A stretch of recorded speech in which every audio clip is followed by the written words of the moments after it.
I'm thrilled to welcome you to the final day of our second biennial summit, and we're honored to have former Governor Kathleen Blanco with us today to kick off the final day. Raymond Blanco is also, thank you, Coach, and very pleased to have President Scott Cowan here to open up the day with some remarks. And Marjorie Cowan, thanks for coming too. Scott?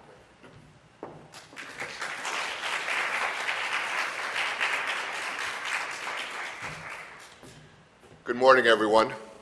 I'm delighted to be here on this very special day for the university and for the Newcomb College Institute. One of the problems of being president of the university or former governor of the state of Louisiana is your calendar is not your own. Others dictate it for you. And as I was traveling this week, I looked at the program for this particular event, and I wished that I had had the freedom to attend all of it, because it was a truly remarkable program with outstanding speakers on fascinating topics. I'm just delighted that I'm here on Saturday and I could attend some of it today.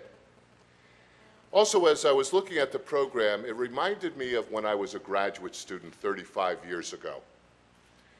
I remember one of the first courses I took as a graduate student was a course in organizational behavior. It was a small seminar series, and there were only 12 of us in the class. And it was one of the first required courses at that time in the master's program I was in. And I remember the first day going and sitting in the class and the professor telling us about the course itself and what was expected of us. And then he gave us our first assignment due within 2 days. At the time, I was 27 years old. I had just come out of the service where I had served for 3 years. And he said, I want you all to write your obituary. And you have 3 days to do that. And he said, I want you to fast forward 30, 40, 50 years from now and write what you want to be in the newspaper about you. You know, when you're 27 years old, you're not thinking about your obituary. Well, I and my colleagues took the task very seriously. We went back and we indeed wrote our obituaries. And we came back and we had a round-robin discussion of what each of us had written.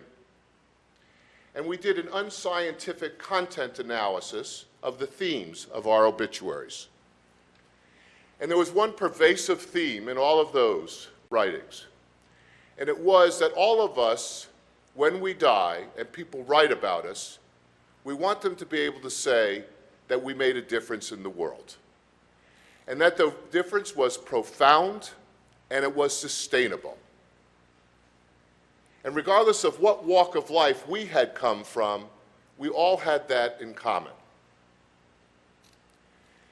When I looked at your program, what I saw was a roster of all-stars who had made a difference in their respective worlds. Whether it was politics, whether it was culture, whether it was business, their obituaries will say that they made a difference. When you reflect on, as we did later in that seminar, what is it that you need to be able to do to make a difference? It all got back to the theme of leadership.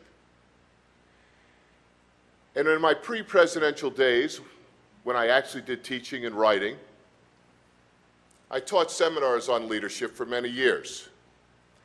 And we would talk about leaders in terms of either trait theory, that is, what traits did they have, or we would talk about leaders in terms of what the task of leadership was.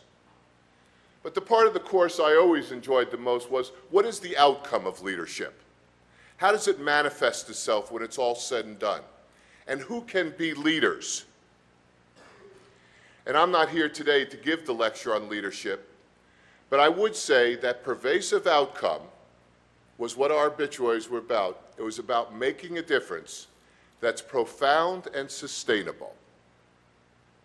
What I also learned is that was the first time I ever learned about what it was like to create a vision. Because one of the chief tasks of leadership is to create a vision for yourself, your organization.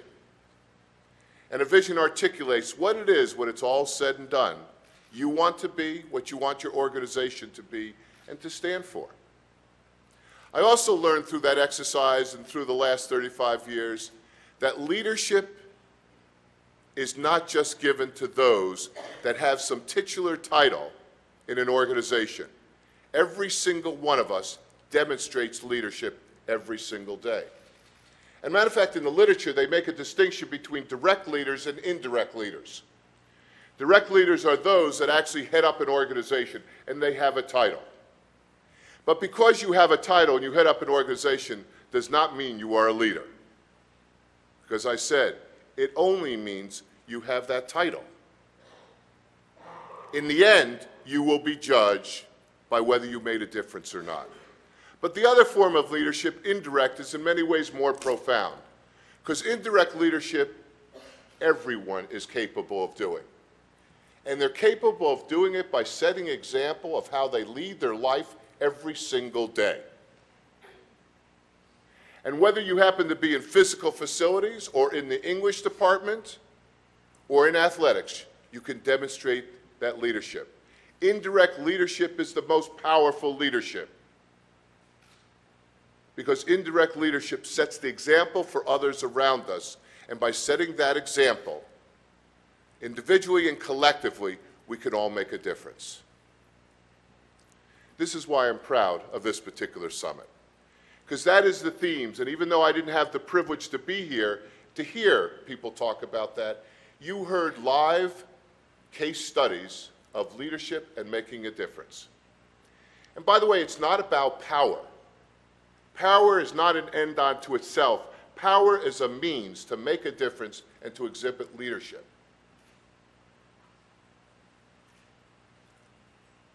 Today, you'll have an opportunity to hear from my good friend and former governor, someone who had an opportunity of history and time to make a difference, and she did make a difference. And I hope that one of the takeaways from this remarkable summit, after listening to the former governor and all those you did, is to think about yourself and to say, how can I devote myself even more to making a difference and exhibiting leadership in everything I do every day of my life? If we do this, this world will be a much better place. Because that's the one ingredient that we still need more of in the world that we don't have enough is, and that is true leadership itself. I'd like to just end by saying this summit is a perfect example of indirect leadership through the Newcomb College Institute.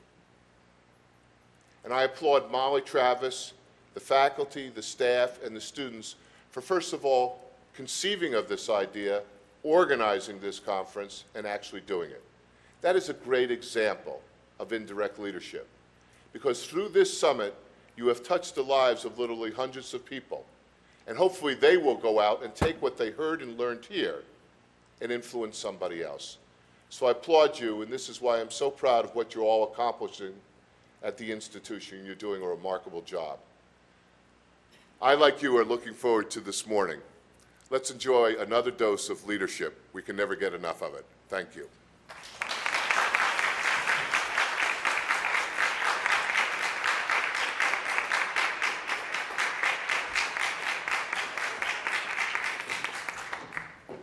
Thanks. That was wonderful. Very inspirational. I should have said before, but I began to think afterwards, Scott could carry through cell phones, but we do need to turn off the cell phones. I should have reminded you when I first stepped up here. Okay, what I want to do is introduce Virginia Powell, who will in turn introduce Kathleen Blanco. And then the discussion session afterwards will be led by Beth Willinger, Senior Research Professor at the Newcomb College Center for Research on Women. Virginia Powell is currently a junior majoring in women's studies and art history. She's been working with Professor Beth Willinger on an independent research study. Her research focuses on women's leadership roles in the rebuilding of New Orleans following Hurricane Katrina. Virginia, it's a pleasure.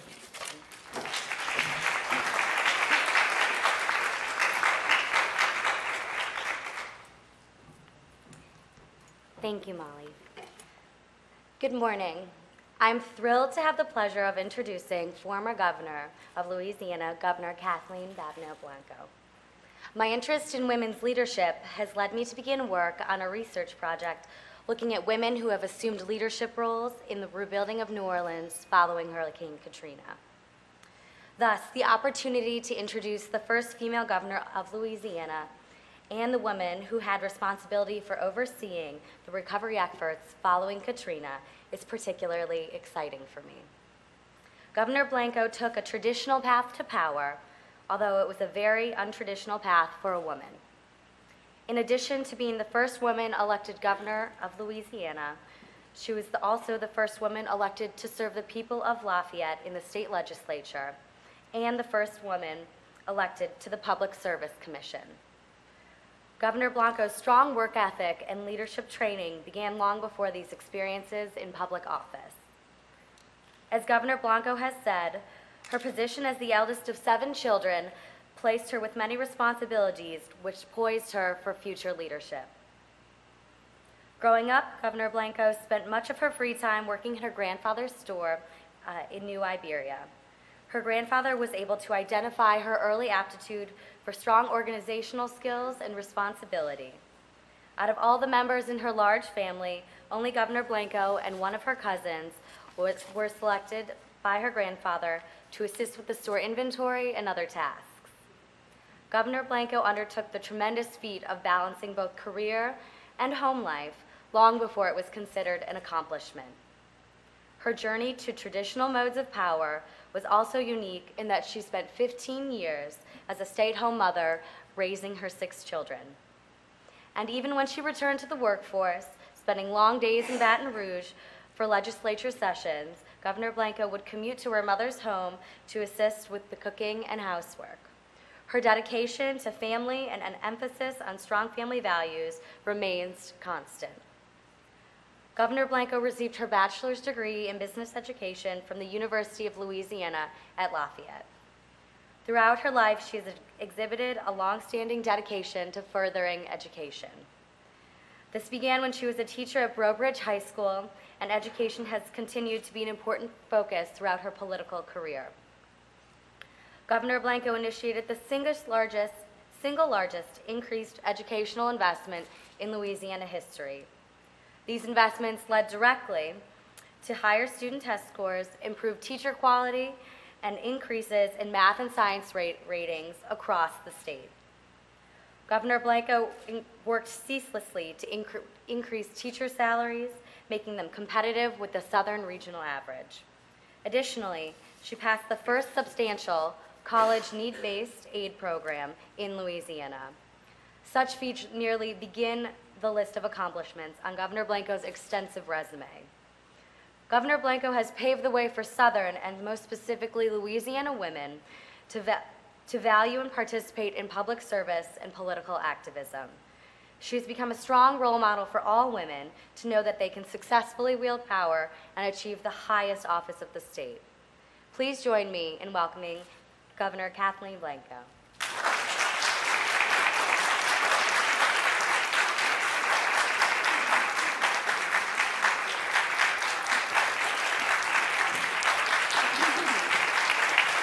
Good morning. Thank you. Thank you. Good morning to all of you. Saturday morning, and we have a nice crowd. Thank you, Virginia, for that beautiful introduction. And let me also thank my good friend, President Scott Cowan. Scott, it's obvious that you don't mind surrounding yourself with smart, talented women, starting with Marjorie, and Professor Molly Abel-Travis, Beth Willinger, Jan Mulvihill, and the talented faculty and staff of the Newcomb College Institute. I thank all of you for the invitation to be here today. It's great to be back in New Orleans, but I have to confess that retirement has been a wonderful blessing. The best part of leaving office was the reaction I got by trading my motorcade in for my husband's black pickup truck for a few weeks. And then I got my own car, and I found my own independence was delicious after a time. See, it had been about 12 years, 8 as lieutenant governor and 4 as governor, since I had actually done any substantial driving of myself. So for a while, you might imagine I was scaring friends and family by confusing my politics with my driving. I was turning left on red, and I was forgetting the rules of the road, but now I've got it down, and I love my freedom. Today, we're discussing women and the power grid. So I want to encourage all of you to activate your power button. We only have to look at this past year just to see how much women are cranking up their voltage across the country. More than 65 million women voted in this election, and I think that was 57% of the electorate. How's that for power buttons at the ballot box? The women's vote changed history, literally. In the 111th Congress, we now have 74 women serving in the House, and because we elected 10 new members of Congress who were women, we will have 18 women serving in the U.S. Senate, including our own Senator Mary Landrieu. Now, that's 17% of Congress is made up of women, and about 18% of the Senate. We have 8 women governors, and that seems to be a number that's been sustaining itself over a period of time, governors at one time. We now include a new woman governor from the South in Bev Perdue of North Carolina. I do want you to think about something. Before Bev was elected in her own right, Ann Richards and I were the only 2 Southern women governors who had not succeeded our husbands to the governorship. We were elected in our own right. And New Hampshire elected its first female majority Senate in the nation. Their Senate has a majority of women, and we're anxious to see what will happen in New Hampshire.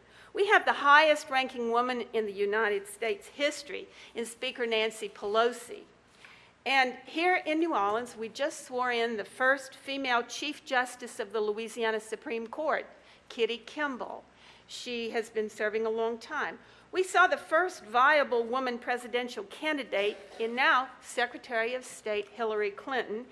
And a recent poll showed that 3 out of 4 Americans are definitely comfortable with the idea of a woman president. Then we also had the second woman in history running for vice president in Sarah Palin. Now, about Sarah Palin, last summer I was sitting at home watching television. What a delightful thought that is, just to be able to sit at home.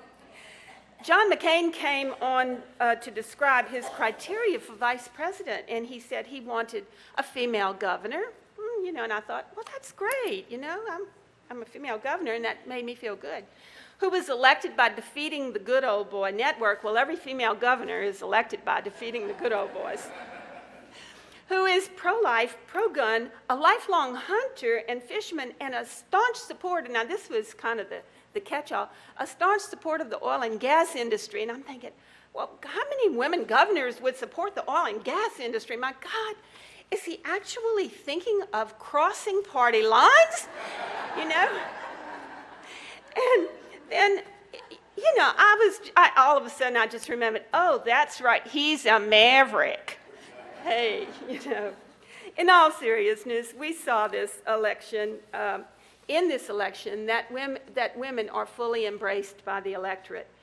We saw that Hillary Clinton got 18 million voters willing to elect a woman to the highest office in the land. We saw in Sarah Palin that there's not one mold or one model for women candidates. But we also learned that voters expect you to be qualified for whatever office you are seeking. In the less than 89 years that women have had the right to vote in this country, I would have to say we've come a long way, baby, but we have a long way to go. Nonetheless, recent studies have shown hesitation from young girls about assuming roles of leadership.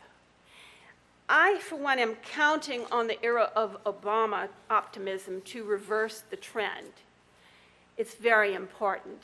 Young people can finally see that they are being taken seriously. But we all must do our part to continue the successes. We must not let achievements built on the backs of so many generations of women slide. We cannot allow this next generation to take a time out, because government is where the rules are written that we all agree to live by. As women, we may not all support the same policies or belong to the same party. We have a right to disagree on any issues that may come before us. We might not even get along with each other, but our approach to governing takes into account a more holistic view of the world. Women are still our family's primary caregivers. We're in tune with the needs of the young and the aging, but we need good jobs too. We like policies that reflect the experiences of 100%, not just 50% of the population. As I share some experiences from my own life, my number one rule for women is for you to prepare yourselves to lead and to serve. When I think of the first steps of leadership, a bit of carpentry comes to my mind. I'll explain. I think immediately of building fences and gates. As a stay-at-home mother of 6 children, I never thought of running for office. Not for years. The political arena was rough and unappealing. Plus, I didn't have the qualifications, or so I thought. And you know, that is the reason that 100% of the women I encourage to run for office will say, I'm not qualified. Well, I discovered that that's a relative thing. At that point, I had a short-lived school teaching career. In those days before the Supreme Court acted, pregnancy discrimination in employment was the norm, and public schools did not allow pregnant women to teach. And this is not ancient history, folks. Which is why today I think it's ridiculous when I hear self-righteous politicians bemoan activist judges. They play to the moralistic talk show hosts who personally profit by exploiting people's fears. They make things sound fearful. But I say thank God for those justices who made the Constitution and the Bill of Rights applicable to women. Women would not be where we are today in employment, in property ownership, in education, in representation, or in life without the so-called activist court. And I was one of those women who had to confess and quit my job when I got pregnant. And in the end, let's just say that having 6 children meant too much confessing and quitting. So I chose to stay at home for 15 years to raise my children before I went back into the workforce. Those years of assembly line, diaper changing, and meal preparation were the most challenging and the most rewarding years for me personally. Our house was a nonstop revolving door. We had cousins, nieces, nephews, friends, and pets, many of whom lived with us. We also had a menagerie of dogs, cats, birds, fish, rabbits, snakes, and even an alligator who came to live with us. It was a virtual Noah's Ark. But we needed extra money. My husband was an educator, and we were living on his salary. So after a while, my friends and I decided that we could profit by hosting a Christmas crafts bazaar. If you can believe it, we spent an entire year making pine cone wreaths and all things Christmas. And I have to tell you that the end result was a lot of fun and a lot of camaraderie, but it was certainly not profitable. What an original path to the governor's mansion, don't you think? But it proves that there's no set path to anything in life. It was 1979, and my youngest son was nearly 3 when a job as manager of the local district office for the U.S. Census Bureau opened up. I loved being propelled back into the adult world. I was hired as the district manager. I was in my mid-30s and had never had reason to fly on an airplane alone until I got this job. I still remember the nervousness I felt the first time I stayed in a hotel alone and ate in a restaurant alone. It was a strange feeling. I came from a huge family, and you were never alone. It's hard to believe now that I once felt scared about that, but I actually did. A couple of years later, I was hired to do some consulting work, and I was in a meeting with a group of elected officials, which of course were all men. When I tried to figure out the common denominator that led them to public office, I was shocked to realize that they had very little in common, except they all liked to hear the sound of their own voices. Some were highly educated and others barely so.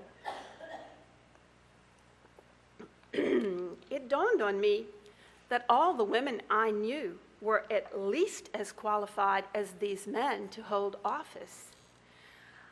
At that moment, I think it was that I found my own power button.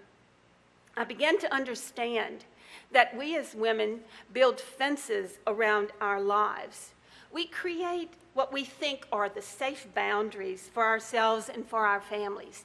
And that's where we live our lives, within this fenced-in area. Unless a dramatic event occurs, many of us never venture out. I began to examine the limitations that I had placed on my own world.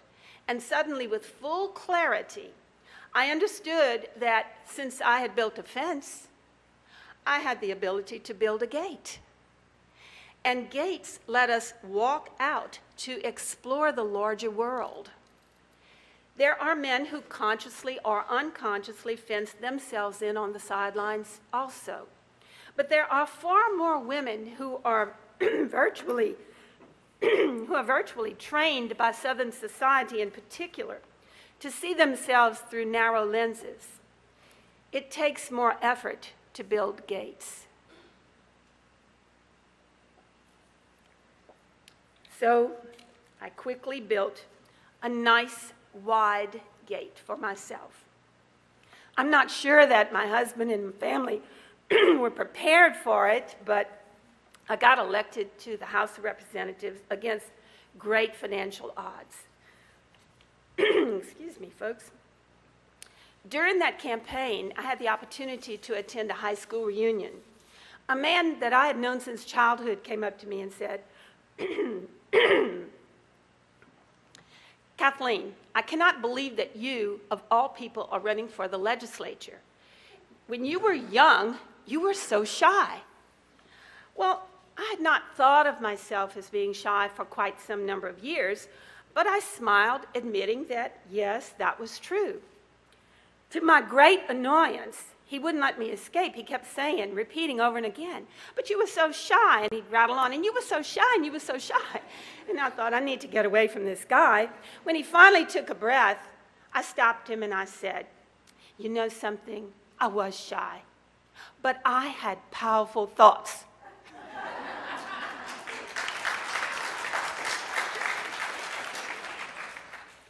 Joining the ranks of the very few trailblazing women who served in Louisiana's legislature in the 1980s, I can stand here and tell you that our presence made a huge difference. During my first campaign, I learned of two problems. One, babies in Louisiana were vulnerable in daycare centers because the licensing had been revoked by an all-male legislature. And economic development was stalemated in my own community. I was proud to force reinstatement of daycare standards, as well as shake up the comfortable business establishment to set a new course for economic development. As we talk with women about leadership roles, it's important to build a self-awareness about those self-imposed limitations. What fences exist in your life that you think are limiting or might limit your future? I do worry about the fences society helps build for young girls who are forced to grow up in this media-saturated teenage celebrity culture that we live in. We only have to look at the national obsession with the antics of the messed up teenage starlets our girls idolize. When sensationalized media attention glorifies their misery, our young girls often, too often, aspire and act out this objectified, stupefied, and devalued image of women.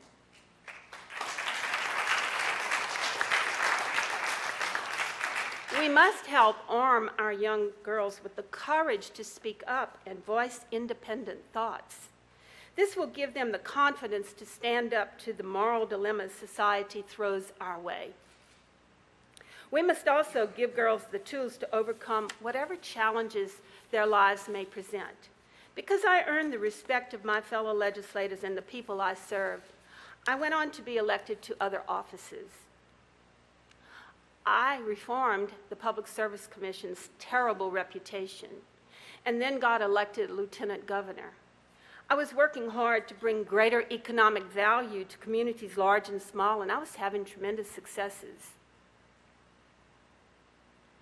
But I've learned in my own life that no matter how high you rise in the power structure, no matter how great things are, you can be brought crashing back to earth in an instant. In the midst of the excitement of my first term as lieutenant governor, I was flying high when my world collapsed. Our youngest child, Benedict, was killed in an industrial accident. He was only 19 years old and between college semesters. While I had met some big hurdles in my life, none tested me like this one. I had two choices.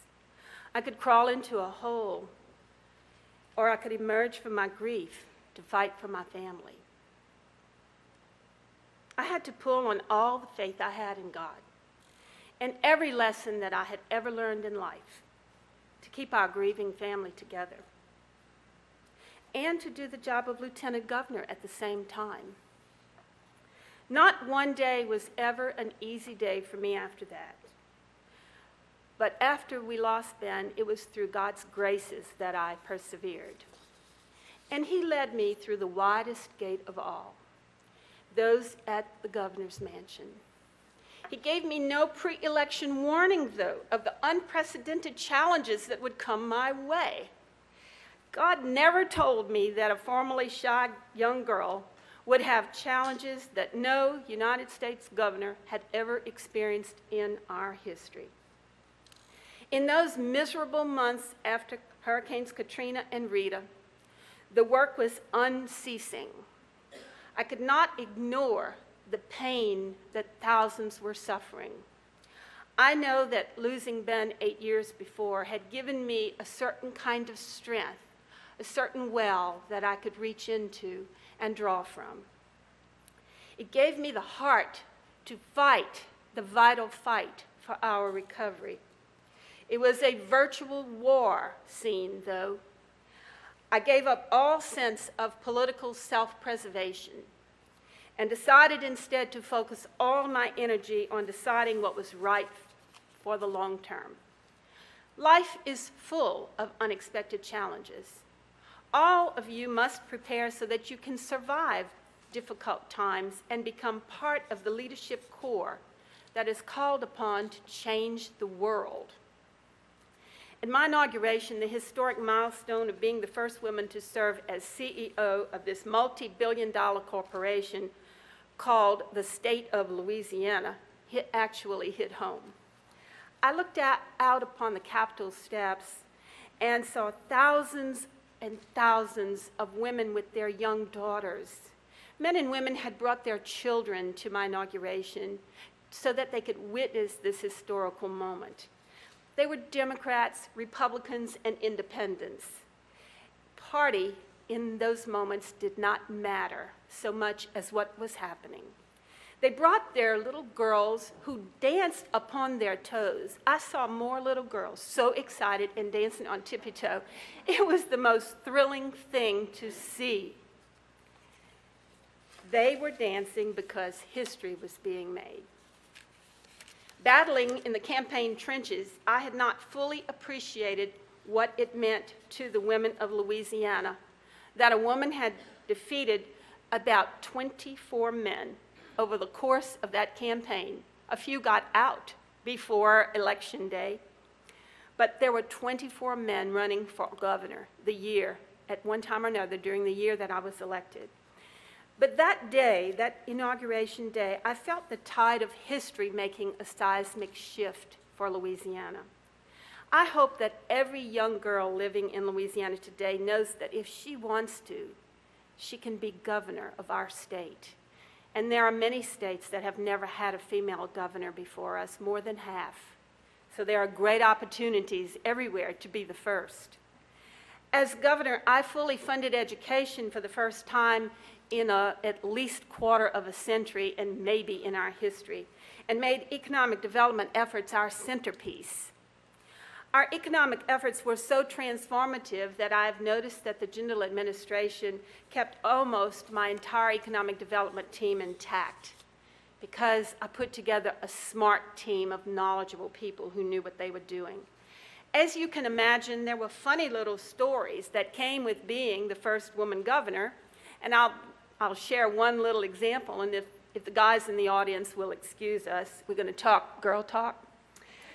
I had a little personal shopping to do, but I couldn't figure out how to shake the male state police who were always with the governor. So I called my assistant into the office and I said, listen, could you please get them to hire a female trooper for my detail? And she said, well, of course, Governor, I know they'll do anything you want, but could you tell me why? And I said, listen, I've got to go buy a bra, and I just don't know how to do it with those men hanging around. So I got a female trooper in the detail because I needed underwear. As Donna Brazile said yesterday, there still is a double standard for women when it comes to the media. I certainly experienced it after Katrina, and Hillary Clinton and Sarah Palin experienced it on the campaign trail. Women's lives are so multidimensional that we can't be everything to everybody, and there are certain aspects of our lives that bring a level of curiosity that men do not experience. But take my experience in Katrina. I was working around the clock on life-saving missions. I mean, we were literally saving lives during those early days after the storm, doing all we could to push all kinds of help into this region of the state. And the last thing on my mind was how I looked. And even if I cared, I have to tell you that makeup does not hide fatigue. But I was roundly criticized for looking tired when a man would be heralded for working without sleep. It was bad enough when aggressive males attacked, but it's a sobering thought to remember that women are the harshest judges of other women. The lingering double standard is a warning signal that we need to work harder with the next generation of girls to get them past those hurdles. It's important to be supportive of each other and not to be fearful of the public sector. It's in our power to change those negative things that go on. It's very important because, as I said, government is the place where the rules that we all agree to live by are written. It's that simple, folks. That's what government is, and that's what government does. Women are transforming the power structure, but we still have a steep hill to climb if we want more women in public office. We need to do a better job at feeding the pipeline of future candidates and community leaders. So I guess the question is, how do we do this? We can do more to match young women with mentors, and we can build networking opportunities for them so they'll have hands-on experiences, get next to the power. We can do this by supporting efforts like those of my friend Leslie Jacobs here in New Orleans to retain the young professionals who came here to help after the hurricanes. We had tremendous numbers of talented young people coming in here to help to recreate the basic infrastructure of this community. We need to keep as many of them as possible. Finally, we need to do more to focus on positive stories of how politics and government improve lives. Thousands are helped daily. over 122,000 families in coastal Louisiana who lost their homes in Katrina or Rita have housing money today because of my efforts, because I fought so hard for that money, for the right amount of money. Women get into politics to serve people, not for power trips. That is reserved for the men who are in office. I think Scott said it, that we want to serve. It's high time we as women hold the media accountable for perpetuating the double standard, though. I think we need to call them on it. Government makes a difference in people's lives. It can make a positive difference or it can make a negative difference depending on who's leading. I am confident, though, that we can see see more women meeting the challenges of the future. I'd like to see more women fill the pipelines and see a day when we have women at all levels of government. To all of the students here, you sit poised to enter the workforce at an unprecedented time. For many of you, this national economic crisis may be your first real understanding of national hardship, although I think that all of you have seen what has happened. You've had a front row seat on local hardship caused by Hurricane Katrina. You are fortunate to be entering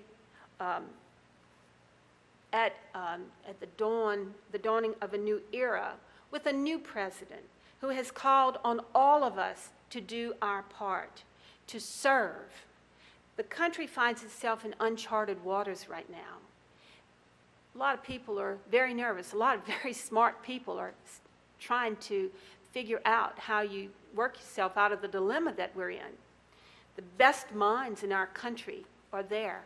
You need to be sitting at those tables. Clear thinking and courageous leadership is needed at all levels. It's unfortunate, in my personal opinion, that Louisiana voted differently than the rest of the nation. But even here, there's a growing recognition that we must adopt a different approach to governing. We always set the bar too low in Louisiana. We need to set higher expectations for ourselves and never accept immoral, embarrassing leadership at any level.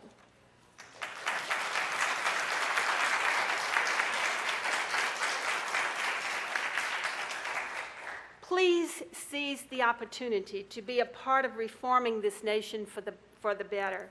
Be a part of something bigger than yourself. That's a great feeling. Don't let this time pass you by. I can promise you that I will never regret taking on a larger purpose, and we will all be better off for your effort when you do. In closing, I want to thank you again for the honor and privilege I was given to lead this state through this most destructive national disaster in America's history. Looking back on my life, I can assure women of all ages that anything you set out to do is possible. You're in the world of the possible. Life can take you far beyond your greatest expectations and take you out of your comfort zone if you don't fence yourself in. You just have to be willing to build those gates. Then be brave. Step through the gates. Boldly push your power buttons and follow your dreams. I'm counting on you. Thank you.